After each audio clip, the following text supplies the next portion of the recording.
제 친구가 같이 갔었는데 그 친구 없었으면 아마 포기했을 수도 있을 것 같아요. 저를 위해서 울어주더라고요. 같이 사는 친구가 다 바꿔보자고, 다 바꿔서 시작해보자고.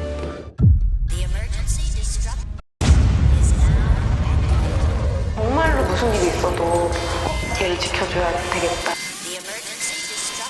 사실 동업자와의 어그러짐은 핵심이 아니다. 이 부부도 이것뿐이었으면 이렇게 나름의 트라우마에 시달리며 떠벌리고 다니진 않았을 것이다. 진짜 이유는 이로 인해 다른 주변 핵심 인물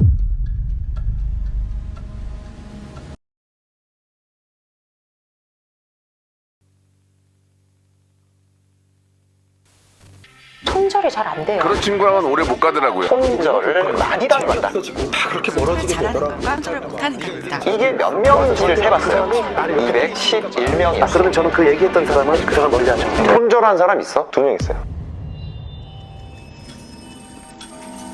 말해봐요. 저한테 왜 그랬어요?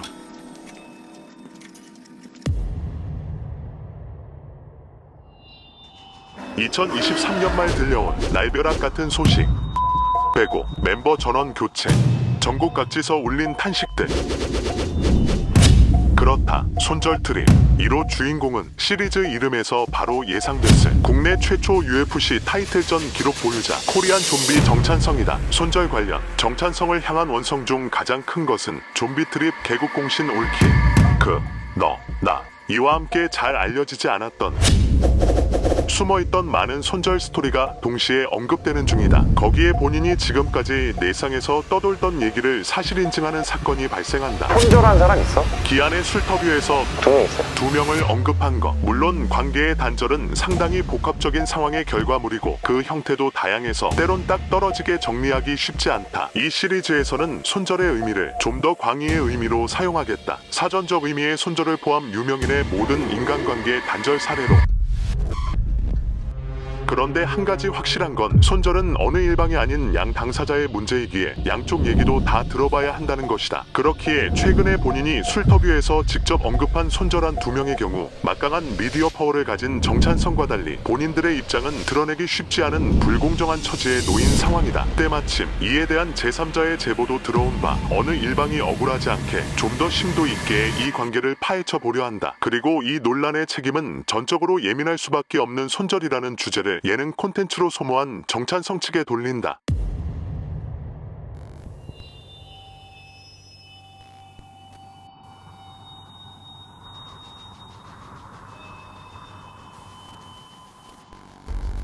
먼저 정찬성이라는 인물에 대해 간략히 알아보자. 사람의 본성을 객관적으로 판단하는 것은 쉽지 않은 일이긴 하다. 그러나 다행히도 이 파이터는 다른 셀럽들에 비해 공개적으로 수많은 논란을 생산해왔고 오랫동안 체육관을 운영해와서 일반인들도 상당히 지근거리에서 관찰해올 기회가 있었기에 성격 판단에 꽤 의미 있는 빅데이터가 쌓여왔다. 즉 일반인과도 거리가 있고 이미지 관리도 보다 철저한 다른 유명인에 비해 좀 더 신빙성 있는 분석 및 추정이 가능한 상황이다. 일단 미담이 아닌 논란이란 단어가 쓰인 것에서 알 수 있듯 그의 언행은 꽤나 많은 사람들의 고개를 갸웃하게 해왔는데 우선 말할 때 배려심이 없어 보인다. 물론 당시에 가까운 사이였긴 해도 어느 정도 선이라는 것이 있는데 스승이라는 지위를 남용 하대하듯 시도 때도 없이 인신공격을 하는 좀비. 이런 그의 가벼운 입은 이렇게 와이프에게 막말 논란으로 뉴스까지 나버린다. 일반 관원에 엄청 가벼운 사람이라는 후기도 있을 정도고 야이르전 패배 후 팬에게 감사함을 먼저 표하기도 전에 바로 안티팬 축하한다 박는 모습. 효도르 방한 때 당대 원탑 헤비급이 이제 UFC 이전 패더급인 본인에 맞춰주는 그림 안 해줬다고. 진짜라고요? 네. 안 되네요. 현장에서는 진짜로 했다고 말하더니 한참 후 인터뷰에서는 제대로 하려고 했다고 말하며 저격 등등 상당히 꿍하고 뒤끝 오래가는 사람의 면모를 여러모로 갖춘 그다. 예전부터 꾸준히 밥 차려주고 밥 한 번도 안 준 적도 없고요. 일단 음식을 잘하고요. 또 음식 잘하고 여러 가지 음식을 한 번에 진짜로 음식 잘하고 자신을 챙겨주는 것을 공개적으로 강조해왔는데 내조가 중요한 운동선수이긴 하나 적당히 고마움을 표현하기보다는 은연중에 그게 당연하다는 상당히 자기중심적 사고방식을 자주 내비쳐왔다. 여성 비하 논란 때의 표현도 이런 맥락에서 보면 이해가 쉬운데 이런 해조를 넘어 당연히 해줘 마인드셋을 잘 보여줬던 게 체육관 환불 이슈였다. 환불에 조건 붙이는 것은 일단 차치하고라도 격투값 해보고 본인 팬카페 아니었네 하며 탈퇴를 박으며 여지없이 본인 중심 멘탈을 드러낸다. 아직 덜 자라 자기 중심에 때까지 쓰는 아이들의 모습을 연상시키는 그의 언행은 이 영상에서 그 절정을 보여준다. 심판 판정도 나기 전에 울기 시작하는 사람은 다름 아닌 2009년 칸의 하라전 때의 좀비. 판결 후 억울해서 그러는 것도 아니고 본인이 생각해도 패가 확실한지 판결 전부터 어디서 본 적 없는 이런 행태를 보이는데 심판은 그것도 모르고 인사하는 줄 알고 덩달아 고개를 숙이고 판결이 나자 겨우 해방되는 심판. 승자의 축제의 장이 되어야 할 현장을 이 배아피즘 울음으로 다짬시켜버리며 내가 주인공 못 될 판은 아예 깽판 내는 모습을 보인다. 2009년은 아직 어릴 때라고 하기에는 2022년 또 한 번 승자의 축제를 망치는 그의 모습이다. 이렇게 상처 줄 수 있는 가벼운 언행과 조금 철없는 본인 중심 사고방식에 뒤끝이 한없는 그르심에 비추어 주위 인물들과의 잦은 갈라짐이 어느 정도 이해되는데 그럼에도 약간 어리숙해 보이는 외모와 국뽕 여론 때문에 이슈가 있을 때마다 쉴드를 많이 받아온 그다. 그러다 보니 본인도 어느새 이를 이용할 줄 아는 사람이 되었다. 특히 직접 유튜브로 크리에이터로 활동하면서 방송각과 미디어 파워에 대한 이해와 활용도가 부쩍 높아졌다. 급기야 팬덤, 여론, 유튜브, SNS 같은 미디어 채널 및 언론을 본인 손에 피 안 묻히고 와이프처럼 방패로 활용하는 경지에 이르렀는데 그 대표적 예가 은퇴 경기 장갑건이다. 대부분의 파이터들이 쿨하게 보내주고 UFC 측도 문제 삼지 않기에 통로와 관중석 거리를 가까이 유지 중인데 이런 팬서비스 마인드 제로의 뒤끝 정찬성은 심지어 한쪽은 본인이 던져주기까지 하고서는 기어이 받아내려 인스타를 활용한다. 그래도 못 찾으니 일반인의 얼굴까지 박제해버리는데 한마디로 언론 및 누리꾼 수사대님들 잡아주세요 이거다. 물론 그 와중에 총대는 와이프가 매개하는 치밀함에 간보다가 논란도 있고 어차피 못 찾을 것 같자 뒤늦게야 못 받아도 된다고 쿨한 듯 피해가는 능청스러움까지 선보이고 하지만 뒤끝 천성은 어쩔 수 없는 듯 그 후에도 가져가래 그거 최고다. 이렇게 언급한다. 부부끼리 있을 때 얼마나 뒤끝을 바라며 어떻게 해봐라 가스라이팅 했을지 안 봐도 그려진다. 이런 영악한 모습을 봤을 때 술터뷰 발언도 좀트3 시즌도 있겠다. 당연히 이슈될 걸 잘인지 아니 이슈되길 바라는 마음으로 뱉은 발언일 가능성이 높은데 그 덕에 말 못하는 당사자들은 해묵은 상처가 다시 후벼 파지는 고통을 겪었을 것이다. 체육관 후기나 경험담도 그렇고 예능에서 했던 발언도 그렇고 내가 드린 시간에 비해서 돈을 많이 받는 건 사실 돈에 대한 집착이 점점 심해져 왔던 것을 볼 수 있다. 가족도 있고 은퇴 후도 생각해야 되는 것은 맞지만 어느 순간부터 과도하게 몰입하기 시작하면서 막판 커리어도 망치고 찡격투 팬이나 좀비 트리 팬들도 많이 잃은 감이 없지 않다. 어느 순간부터 당장 내가 더 벌고 싶다 이런 마음이 이제 벌만큼 벌었으니 욕심 없다고 말하고 다니기는 한데 다른 곳에서는 뭘로 보내야 또 이런 소리도 하니 그냥 이 짤 격언이 딱 들어맞는 참외라 보면 되겠다. 물론 그 자체가 잘못된 것은 아니나 금전 문제와 인간관계는 항상 밀접할 수밖에 없기에 손절 관련해서는 이 부분도 염두에 두고 마지막으로 와이프다. 정찬성 인생사 특히 손절 같은 인간관계를 논할 때 절대적 상수라 보면 된다. 이 인물에 대해서는 뒤에서 좀 더 자세히 논하도록 하겠다. 대충 이 정도 천성의 사람의 와이프라는 절대 상수가 있다는 것을 인지해두면 그의 손절 히스토리를 이해하는 데 보다 큰 도움이 될 것이다.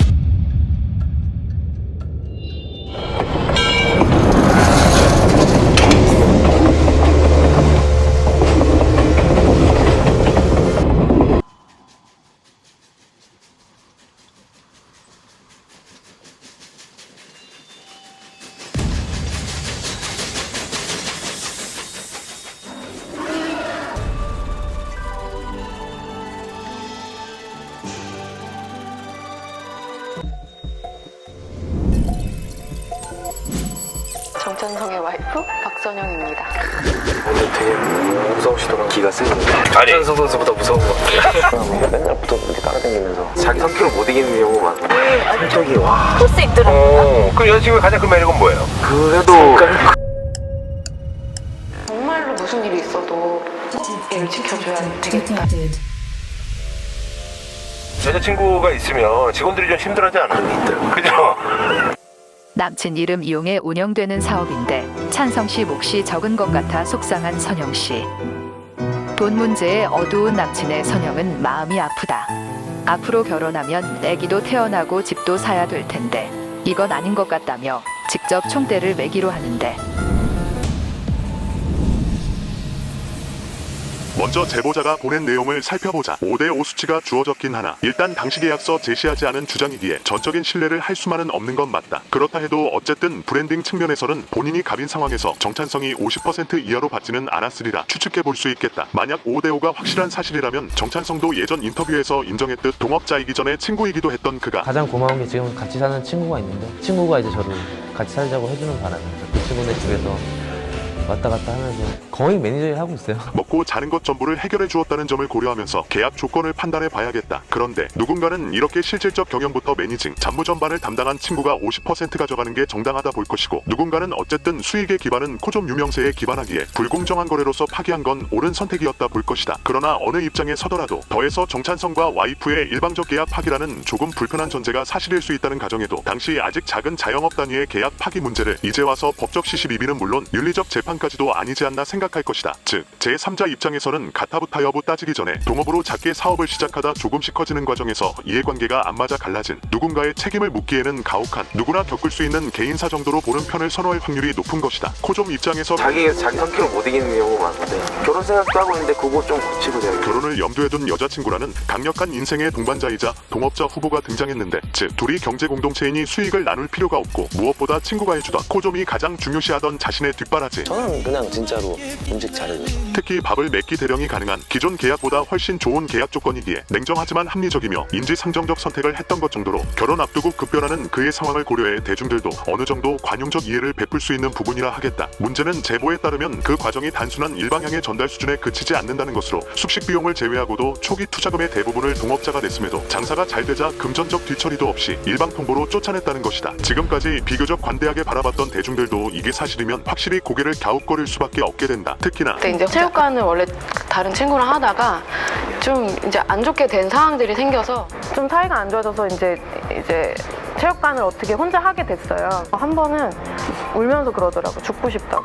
너무 힘이 든다고. 본인이 피해자인 듯한 논조로 방송에서 썰을 풀어버렸었기에 괘씸죄까지 추가될 수 있는 상황이다. 이쯤에서 사람들이 미처 캐치하지 못하는 부분이기도 한 코좀이 피해자 탈을 적극 썼던 진짜 이유 또한 확실히 할 필요가 있는데, 그게 이 계약 파기 과정에서의 책임 소재에 다른 어떤 것보다 강한 판단 근거를 제공할 수 있기 때문이다. 사실 동업자와의 어그러짐은 핵심이 아니다. 이 부부도 이것뿐이었으면 이렇게 나름의 트라우마에 시달리며 떠벌리고 다니진 않았을 것이다. 진짜 이유는 이로 인해 다른 주변 핵심 인물들도 대부분 떠났다는 것이다. 이 제보뿐만 아니라 코좀 부부도 피해자 구도 신빙성을 증명해내지 못하는 상황에서 자신들 일방의 입장을 미디어를 활용해 전파하는 불공정함에 대한 성토가 가능한 부분까지는 그나마 그들의 떳떳함 행세에 치명적 흠결까지는 아니다. 그러나 사건 당시 동업자에 동조해 주변인들 또한 집단 항명 탈퇴 행동을 했었다는 것은 제3자인 대중들의 책임 소재의 판단에 상당히 유의미한 영향을 끼칠 수 있는 정황 증거가 될 수 있는, 즉 코좀 부부의 정당성, 더 나아가 이를 담보로 한 피해자 연기에 치명타가 될 수 있는 부분인 것이다. 다시 말해 적어도 주변인들이 둘 사이의 문제에서 원인 제공자를 나름 판단한 결과 동업자가 아닌 코좀을 떠났다는 본인이 너무나 인정하고 싶지 않은 진실, 즉 지인들의 냉혹한 판결은 그의 계약 파기에 대한 스스로의 떳떳함, 정당함에 상처를 내는 영민이었기 때문에 그렇게 트라우마로 남았고, 그래서 사실 여부는 확인된 게 없으나 본인 피셜 체육관 지하에서 1년간 나오지 않았던 것이다. 물론 자신은 자신을 어떤 이유에서건, 특히 격투계 사람이라면 더더욱 지지해주는 사람들에 둘러싸여 있을 거라는 나르시즘적 신화가 부서진 좀처럼 그의 세계관에서는 이해할 수 없는 일이었다는 점도 충격이었을 것이다. 그러했기에 코좀은 정신적 윤리적 법적 방어를 하려는 무의식의 작용 속에 본인을 일찌감치 피해자로 치환하고 지금까지 이렇게 강하게 책임을 부정해왔던 것으로, 좀 진보한 표현으로 강한 부정은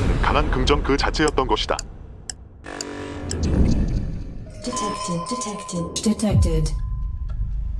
이때 등장하는 것이 바로 이윤준이다. 제보자도 콕 집어 말했기도 했고 술터뷰에서 말한 손절 시기에 같이 갈라져 나간 최측근 중 한 명인 건 확실하니 정찬성의 강력한 손절 2호 후보이자 그의 트라우마의 사실상 원흉 같은 사람 1순위 후보인 것이다. 심지어 그의 타이틀은 코좀 제자 1호였다. 뭐가 됐든 동업자 코좀 포함 3명의 동거인 중 마지막 1인으로 코좀이 그리 중요시하는 요리까지 해줬던 인물이기에 적어도 이 스토리에서 결코 빼고 지나칠 수 없는 사람인 건 확실하다. 그런 그도 찬성을 떠났던 것이다. 그에게 찬성은 격투를 시작한 이유이자 우상이었다. 그런 그가 두 사람의 불화에서 동업자의 손을 들어준 건 코좀에게 너무 뼈아픈 일일 수밖에 없었던 것이다. 코좀에 대한 존경의 감정을 갖다 그에 반하는 결단을 내린 것이 내포하는 시사점은 물론 누구보다 이 상황을 지근거리에서 바라보며 책임 소재에 대한 판단을 할 수 있었다는 사실 또한 사람들의 판단에 큰 영향을 끼칠 수 있는 부분이기 때문이다. 누군가는 이윤준이 유튜브에서 고래 싸움에 새우등 터진 격이었다며 최근 다소 중립적이면서 누그러진 표현을 하였기에 현재까지 가장 설득력 있는 이 정황 근거를 바탕으로 한 판단의 의문을 제기하고 좀비를 옹호한다. 이 표현 그대로라면 당시 그 상황에 대한 판단에서 본인은 큰 선택권이 없었던 수동적 입장이었다든지, 혹은 동업자가 그때는 전적으로 맞아 보였는데 지금 보면 그 정도까지는 아니었다든지, 어쨌든 코좀에게 좀 더 유리하고 동업자에겐 아쉬운 표현 같아 보이는 건 맞다. 그러나 세월이 덜 흘러 보다 사건 당시에 대한 솔직한 감정이 남아있고 코좀 영향력이 지금 정도는 아니었을 때 한 인터뷰를 보자 확실한 적대심이 느껴지는데, 이것이 무엇을 의미하는지는 각자의 판단에 맡기겠다. 거기다 무엇보다 말의 진실성에 힘을 보태는 것은 행동 그 자체다. 손절한 코좀과 달리 이 둘은 그 후에도 계속 동거했으며 이윤준이 뇌경색으로 쓰러졌을 때 동업자가 빨리 병원으로 보내 목숨을 살린 것부터 해서 최근 자신의 결혼식에 이윤준이 참석한 것 등 여전히 단단한 관계를 유지하고 있다. 즉 이를 바탕으로 고래 싸움에 새우등 터진 격을 다시 해석해보면 세월이 이렇게 지났는데 이제 와서 굳이 잘못 따지냐, 그냥 더 이상 해묵은 상처 후벼파지 말고 적당히 이렇게 넘어가자. 나 또한 나이를 먹었고 감정의 선이 예전만큼 날카롭지 않다. 거기다 코 좀 너무 거물이 됐다. 진실을 밝혀야 한다면 할 말이 없는 건 아니나 직접 당사자도 아닌 내가 굳이 이제 와서 재판장 증인 신분으로 올라온 것도 아닌데 사실 말했다 돌 맞을 필요 있나. 그리고 뭐 이게 다 떡밥이지. 크리에이터답게 조회수나 빨자 이렇게 가는 게 보다 타당해 보인다. 아니면 그래도 추억의 애틋한 3명 모두를 구하기 위해 와이프 박영선을 고래로 암시해 책임의 소재를 돌려버린 것일 수도. 그래서 이것 또한 나름 또 코좀 부부의 비위를 건드리는 발언이었을 수도 있겠다. 물론 자신을 열성적으로 따르던 사람들조차 떠났다는 정황만으로 또한 그에 대한 다소 과민한 방어 기제적 정찬성 측의 피해자 탈을 쓴 대응이 책임 소재를 정찬성 측에 줄 개연성은 높일지언정 100% 확정해주는 것은 또 아니긴 하다. 이쯤에서 객관성을 높이기 위해 한번 거리를 둬서 좀 더 일반적인 경우를 생각해보자. 보통 셀럽주의 사람들이 갑자기 떠나는 건 그가 크게 잘 되거나 안 되는 식의 급변화가 있을 때인데 코점은 당시 엄청난 상승세였다가 알도전 패배와 어깨 부상 더해서 사회 복무요원을 앞두고 있었기에 마냥 좋은 상황은 아니었다. 즉 너무 잘 돼서 열등감에 휩싸인 사람들의 정치질에 당했다 보는 건 설득력이 좀 떨어지고, 그런데 잘 안 돼서 떠났을 거라는 생각은 제 친구가 같이 갔었는데 그 친구 없었으면 아마 포기했을 수도 있을 것 같아요. 저를 위해서 울어주더라고요. 같이 사는 친구가 다 바꿔보자고, 다 바꿔서 시작해보자고. 애초에 정찬성과 동업자가 강하게 연대했던 계기가 코점의 패배였던 것에 비춰보면 이 또한 가능성이 낮아 보인다. 그럼 결국 이윤준 문장의 마지막 해석 후보 와이프와의 권력 싸움에서 체육관 개국 공신들이 결국 밀려난 것이 확실한 반박 증거 없이는 이 사달에 대한 그나마 코점에게 가장 유리한 정리가 되지 않을까. 그러나 이 정도로 정찬성 입장에 유리한 교통 정리를 해도 결국 감출 수 없는 사실 하나는 우리 모두를 실망스럽게 한다. 이 부부가 비교도 할 수 없이 우월한 미디어 입지와 여론편에서 본인들에게 너무도 유리한 얘기를 하는 동안 상대는 지금까지 아무런 대응 수단이 없었다는 점이다. 주호민이 미디어위의 지위를 남용하는 것에 법리적 판단에 대한 다툼을 떠나 대중들이 지탄했던 이유이기도 하다.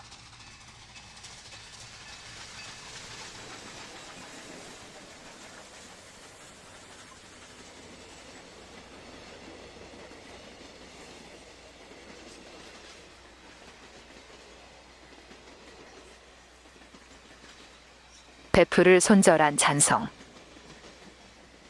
가슴이 뻥 뚫린 것 같고 인생이 허무하다. 세상이 싫다. 왜 나를 떠나지? 내 편이 안 돼주지? 이게 다 내가 타이틀 던져서 이렇게 된 것 같다. 그때만 이겼어도. 연락이 끊겨버린 연예인들도 떠오른다. 쓸데없는 공상과 증오가 솟구친다. 결심했다. 내가 다 끊는다. 그만할래.